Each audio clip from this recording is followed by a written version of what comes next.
Hey guys, this is Bart from Redolf and Roche. Today I'm going to be chatting about why compassion is the most powerful management tool. So check it out.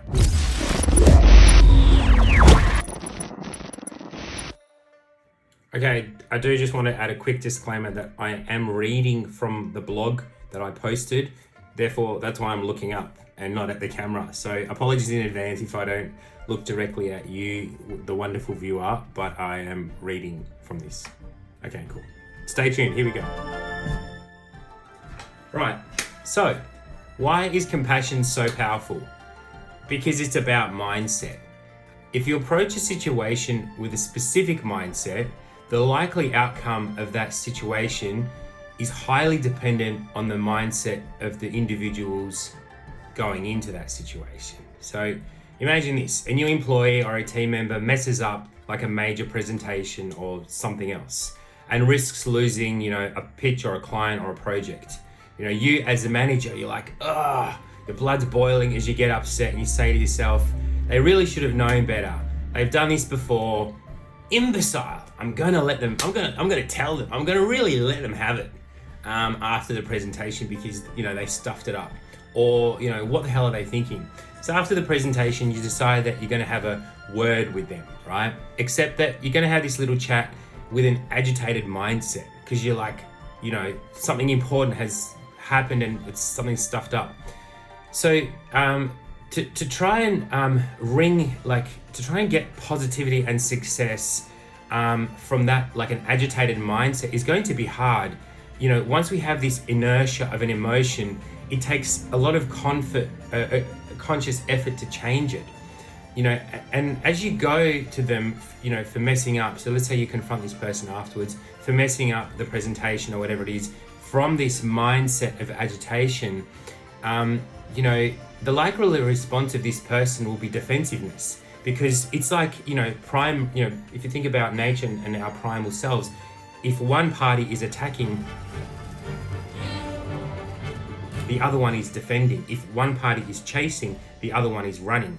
And so if you go into it from that sort of mindset, it's highly likely that they're either going to run away, which actually that's quite unlikely. More likely is that they're going to get defensive and try and defend themselves because, you go in as an attacker. So, this is natural. It's human nature. And then you will want to attack more, perhaps because you feel like they're not getting it or they're not understanding and they're creating excuses and, basically being defensive. So then the situation might escalate.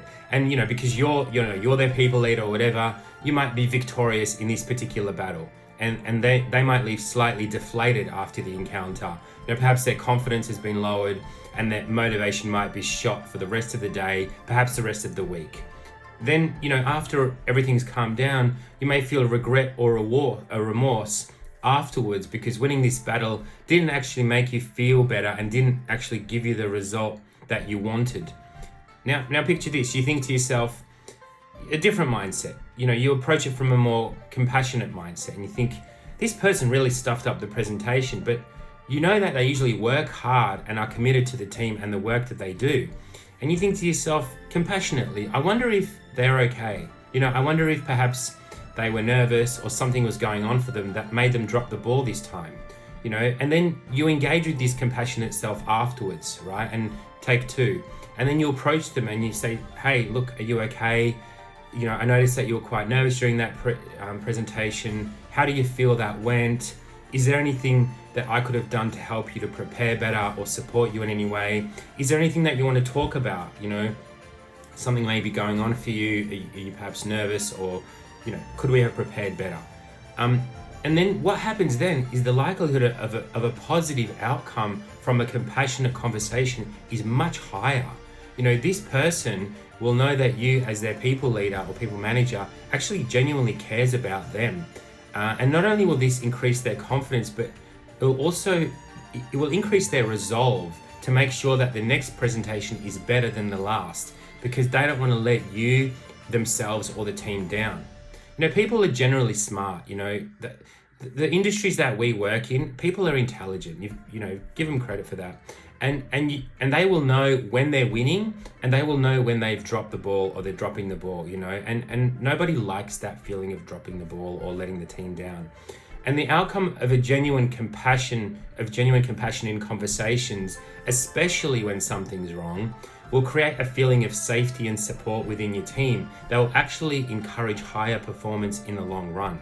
So it's one of the most powerful mindset changes that I've seen in business, and time again, those with high levels of compassion, or EQ, tend to have closer knit and better performing teams. And it may seem counterintuitive at first because, sometimes the first reaction will be like, oh, I'm so angry, this happened, that happened. And you kind of have to think, I know I did, and I've seen it before as well, is that you kind of have to switch your own mind into the compassionate and say, all right, what happened, and why, and are you okay, And these are really important questions to ask, and it also encourages better mental health and well-being, within your team. Because, the last thing you want, if you're the person that's put together the presentation and they've maybe stuffed up, is to have your manager coming down on you like a bag of bricks and saying, rah, rah, rah, rah. Like, that's compounding the effect of any stress you're already feeling. The best way to move forward is with compassion and support, and then learn the lesson or fix the process, whatever happened, that went wrong, that caused the presentation or whatever it was to fail. And then that person knows that when they stuff up, they're going to feel safe, and they're going to be greeted with compassion, and therefore they feel more comfortable in uncovering the problems and finding the solutions. So if you've ever experienced compassion or lack of compassion in the workplace, maybe share your experiences below, and let's all encourage more compassion in our workplaces. All right, take care. Peace. This is Bob.